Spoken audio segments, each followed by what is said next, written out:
What's good? What's good? It's the one and only, but what do I know? Boxing coming back at y'all with another one, man. So we got the date, November 24th. It is going down. Looks like that's the date for David Benavidez versus Demetrius Andrade, which is a really, really good fight, man. This fight is definitely the cat's pajamas, man. Like I'm just super excited about this fight. But while we're at it, man, I definitely wanted to give some update because I know a lot of the David Benavidez fans, like myself, you know, we want to see like what's going on with how close is he getting to fight a Canelo fight. First and foremost, I got to take my hat off to David Benavidez for not making Canelo, not making his career about Canelo. That was one of the biggest issues that I had with Triple G. But David Benavidez is taking his career to his own hands, and he's doing what he has to do to put himself in a position where Canelo has to see him. All right, because we all know that Canelo's not going to be reigning at 175. He's just not. His body is not built for 175 light heavyweight. So, you know, David Benavidez is doing the right thing. So I'm going to give you the update on this fight, and I'm also going to give you the update on the possibilities of David Benavidez versus Canelo Alvarez. But let's not look over Demetrius Andrade, all right?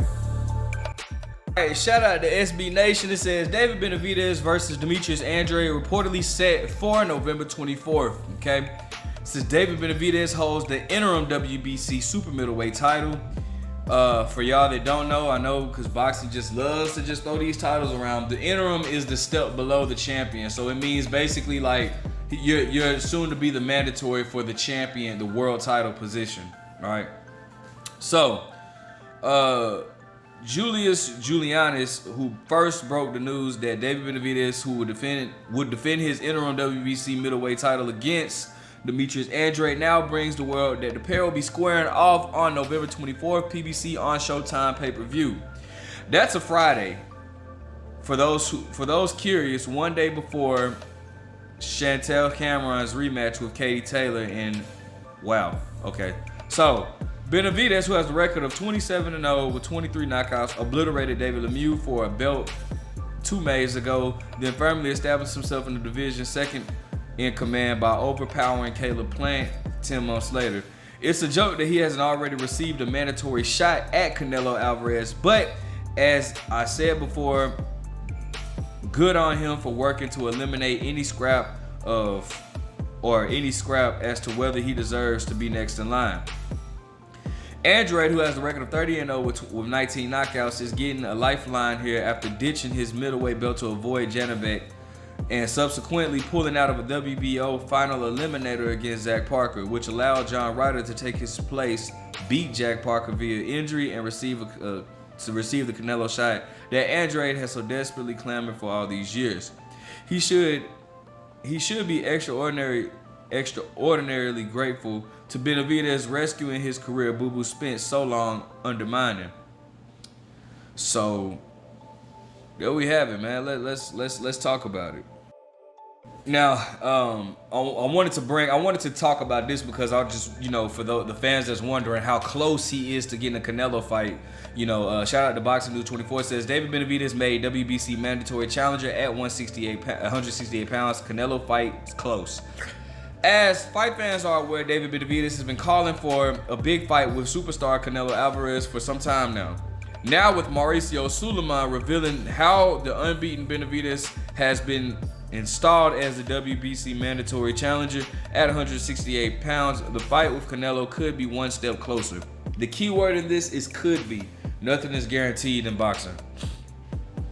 David Benavidez, Sulaiman said, on the subject of who would be next for Canelo should he come okay against Jermell Charlo September 30th. He's the interim champion. He's the mandatory contender for the WBC. Benavidez' term for the mandatory status is in March 2024. It will absolutely be a great fight. Now, when they say like his term, like to basically to push for the mandatory status, he can push for it. But that if I'm not mistaken, that still leaves that means Canelo has to fight him like within a year. So just because he pushes for it in March doesn't mean that Canelo will fight dude next or like in May or something like that. I think he still has a year that he can choose a voluntary defense, have a voluntary defense Sorry about that. And then possibly have to fight David Benavidez by March 2025, if I'm not mistaken though. But it says Canelo versus Benavidez indeed will be a fight for fans to look forward to. But will it happen? Just because Benavidez is damn, I think they're finna say exactly what I just got done saying. Just because Benavidez is the WBC mandatory, it doesn't necessarily mean Canelo will take the fight. Canelo is a star, and he calls all his own shots. If Canelo doesn't want to fight Benavidez, well, he won't have to fight him. Canelo will simply vacate the WBC belt, and he could campaign at another weight class. But for the sake of giving the fans what they want, Canelo would hopefully agree to defend his super middleweight belts against Benavidez. It seems there is no way this one would not be a great action fight. 26-year-old David Benavidez, who has the record of 27-0 with 23 knockouts, and he's coming off an impressive, exciting win over Caleb Plant. The March fight, seeing the Mexican monster retain his WBC interim title for the second time. Benavidez might be at his peak right about now, while there are whispers to say that the 33-year-old Canelo has lost a step or two, and that he is not as hungry or as determined as he once was. Would Benavidez topple Canelo if this fight happens sometime in the first quarter of the next year? Let's see how Canelo looks against a smaller but faster Charlo. But before we get excited about who's next or who his next fight might be against. Now, this is good news. I do like what I'm seeing from David Benavidez, because what David Benavidez is doing is he's eliminated any target that Canelo could possibly have to go through in order to avoid a fight with David Benavidez, right? So what I mean by that is, right, by fighting Demetrius Andrade, we all know that Demetrius Andrade, and first and foremost, for anybody that says David Benavidez is ducking David Morrell to fight Demetrius Andrade, let's put two and two together here. What name have you been hearing the most? Demetrius Andrade or David Morrell? Demetrius Andrade, right? Demetrius Andrade has been notoriously known for calling out Canelo Alvarez.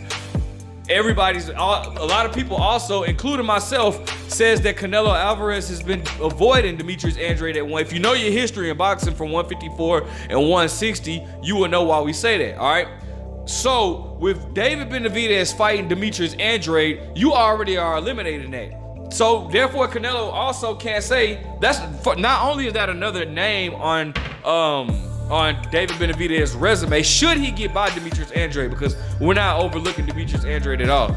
But not only is that another name on David Benavidez's resume, but that's a name that's been linked to Canelo for years now. All right. Now, should David Benavidez beat Demetrius Andrade, and again, nothing is guaranteed, but should he beat Demetrius Andrade, then I definitely feel like, if Canelo still chooses not to fight him, then I definitely feel like he should go after David Morrell and pick up the regular WBA title. Therefore, you have two sanctioning organizations.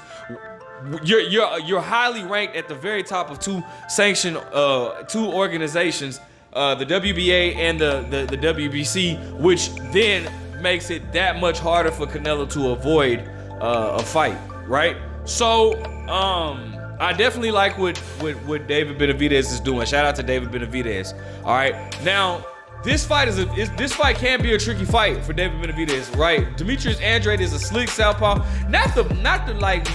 I'm not gonna say. I mean, he has good athleticism, but he's not like the fastest guy with the quickest feet, or the slickest defense, but he just has a very good boxing IQ that can give David Benavidez a hard time. And the good thing about it is, with Demetrius Andrade is he's had such a rocky career where he couldn't get any big fights, that Demetrius Andrade is at the point where he had no choice but to take this fight, because he can only take the fight that are the fighters that are willing to fight. And if David Benavidez, who seemed to be the top dog and the boogeyman of the division, is willing to fight Demetrius Andrade, he has no choice, because he can't pick and choose a fight. He can only take what he's given. All right. So shout out to Demetrius Andrade for taking this fight, you know, but not only that, but he's actually pushing for it because Demetrius Andrade apparently signed his contract before David Benavidez, and Demetrius Andrade is on record saying, hey, where you at? My side is already signed, so let's go ahead and make this fight happen. So I'm super happy. Like I said, this fight is the cat's pajamas. Make sure you guys like, comment, subscribe. What are you thinking? Who are you picking? But what do I know?